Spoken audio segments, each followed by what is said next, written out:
स्वागत है दोस्तों आपका हमारे चैनल ट्रांसपोर्ट गुरुजी में। और आज मैं आपके लिए लेकर के आया हूं एक न्यूज जो ट्रांसपोर्ट इंडस्ट्री से रिलेटेड ही है, हम लोगों के इंडस्ट्री से ही रिलेटेड है। और सिर्फ हम लोग के ही इंडस्ट्री से रिलेटेड नहीं है, ये एक्चुअल में देखा जाए तो ये मैन्युफैक्चरर्स के लिए भी है, ट्रेडर्स के लिए भी है, या फिर वो हर बिजनेसमैन के लिए है जो कोई ना कोई सामान का उत्पादन करते हैं या फिर ट्रकों का व्यवसाय करते हैं। ये उन सभी के लिए है क्योंकि ये न्यूज है थोड़ा इंटरेस्टिंग।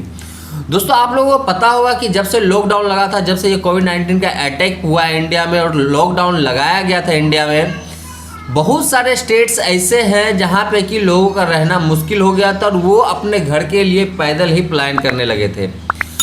दोस्तों हुआ क्या है वो पूरी जानकारी मैं आज आप लोगों को बताने वाला हूं, पूरा वीडियो ध्यान से देखिए। इससे कुछ तो आपको न्यूज़ से रिलेटेड मिल ही जाता है, बट न्यूज़ के अलावे क्या स्थिति बन रही है मार्केट में, क्या हो रहा है, क्या होने वाला है, वो मैं सब आज आपको बताने वाला हूं। जैसा कि आप लोग न्यूज़ में देखते हैं कि जितने भी माइग्रेंट्स हैं जो दूसरे स्टेट से दूसरे स्टेट्स में गए हैं जॉब करने के लिए, चाहे वो यूपी, बिहार, झारखंड, वेस्ट बंगाल के रहने वाले हो, वो किसी दूसरे स्टेट्स में भी जाकर के जॉब करते थे। और लॉकडाउन लगने के बाद उन लोगों का जो रोज का जो खर्चा है वो निकालना मुश्किल हो गया था, क्योंकि ये जो लॉकडाउन है ये 4 चरण में, अलग अलग चरण में लगाया गया, तो कुछ कुछ दिनों को लेकर के। तो जब से ये लॉकडाउन लगा था, लोगों ने अपने जहाँ पे वो वर्क करते थे, जहाँ पे वो काम करते थे, वहाँ से उन लोगों ने पैदल मार्च अपने घर की तरफ करना स्टार्ट कर दिया था। ऐसा देखा गया था कि यूपी के पास आपका जो यूपी बॉर्डर है दिल्ली एनसीआर का, इसके साथ ही दिल्ली, भिवंडी, पुणे, ऐसे बहुत सारे इंडिया के स्टेट सिटी है जहाँ से कि प्रवासी मजदूर जो है जो दूसरे स्टेट से दूसरे स्टेट्स में काम करने के लिए जाते थे, उन लोगों ने अपना काम वगैरह जो वो काम करते थे उनको काम नहीं मिला तो वो अपने घर की तरफ वहाँ से प्लान कर लिए। पहले लोगों ने पैदल ही मार्च करना स्टार्ट किया। बहुत सारे लोग तो ऐसे थे, लाखों में प्रवासी ऐसे थे जो पैदल ही पहले निकले अपने घर के लिए, फिर बाद में सरकार ने उन लोगों के लिए ट्रेन चलाया, श्रमिक स्पेशल ट्रेन। इसके बाद अब 1 जून से बहुत सारे जो है दूसरे एक्सप्रेस ट्रेन भी चलाया जाएगा।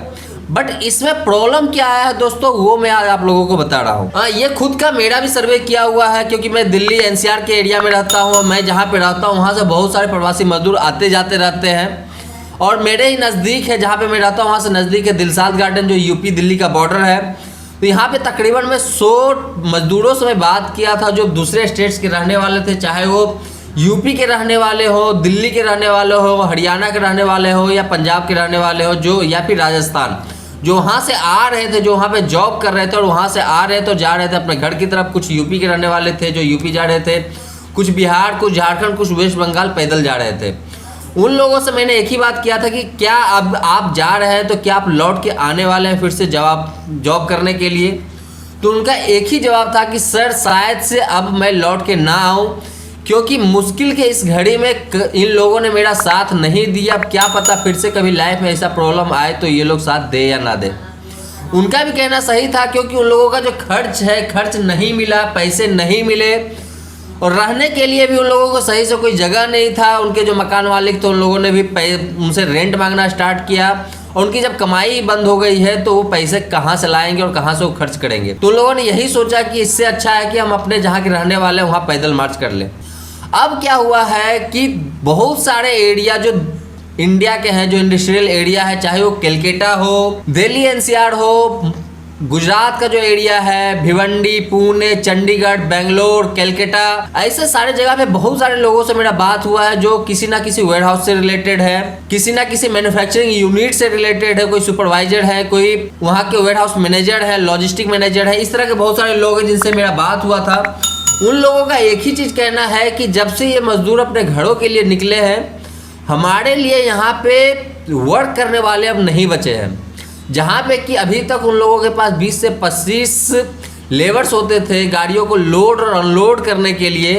आज के डेट में 5 या 6 ही बचे हुए हैं। अब आप खुद सोच सकते हैं कि अगर किसी कंपनी में पूरे दिन में 15 से 20 ट्रक जाता हो और खाली करने के लिए 5 से 6 आदमी हो, तो उनका जो वर्क एफिशिएंसी है, जो ट्रक खाली करने का स्पीड है, वो क्या हो सकता है। क्योंकि पहले 15 से 20 लेबर होते थे, डॉक ज़्यादा होता था, सारे डॉक पे लेबर्स होते थे,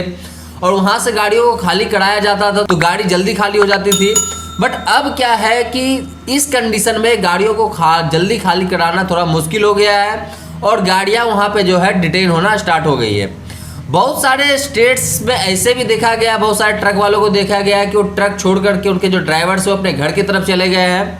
और कुछ लोगों ने तो गाड़ी पर दोबारा लौटने से भी मना कर दिया है। क्योंकि कल परसों में मेरा पुणे में किसी गाड़ी वाले के साथ बात हो रहा था, उनके ड्राइवर से भी मेरा बात हो रहा था। उन दोनों का कहना था कि सर मैं अपने ड्राइवर को बुला रहा हूं तो आ नहीं रहा। मैं जब उनके ड्राइवर से बात किया, क्योंकि दोनों से मेरा अच्छा जान पहचान है, बहुत पुराना जान पहचान है, तो ड्राइवर बोलता कि सर वहाँ का कंडीशन सही नहीं है तो मैं अभी के टाइम में नहीं जाऊँगा, इससे अच्छा कि मैं अपने घर पे हूँ, कम से कम सुरक्षित तो हूँ। तो इस तरह का जो प्रॉब्लम है आज के डेट में देखने के लिए मिल रहा है मार्केट में। और इससे क्या हो रहा है कि मार्केट में एक तरह से गाड़ियों का जो अवेलेबिलिटी है, एक तो गाड़ी ऐसे ही कम चल रहा था, ड्राइवर्स नहीं है, लेबर टाइमली नहीं मिल रहा है, गाड़ी जो है टाइमली खाली नहीं हो रहा है, और इस तरह से गाड़ी डिटेन होने के बाद मार्केट में गाड़ियों की जो अवेलेबिलिटी है वो भी बहुत ज़्यादा कम हो गया है। तो दोस्तों आप लोग से एक ही चीज़ मैं कहना चाहता हूँ कि अगर ऐसे कंडीशन में आप कहीं गाड़ी लगाते हैं तो एक बार कंफर्म कर लिया कीजिए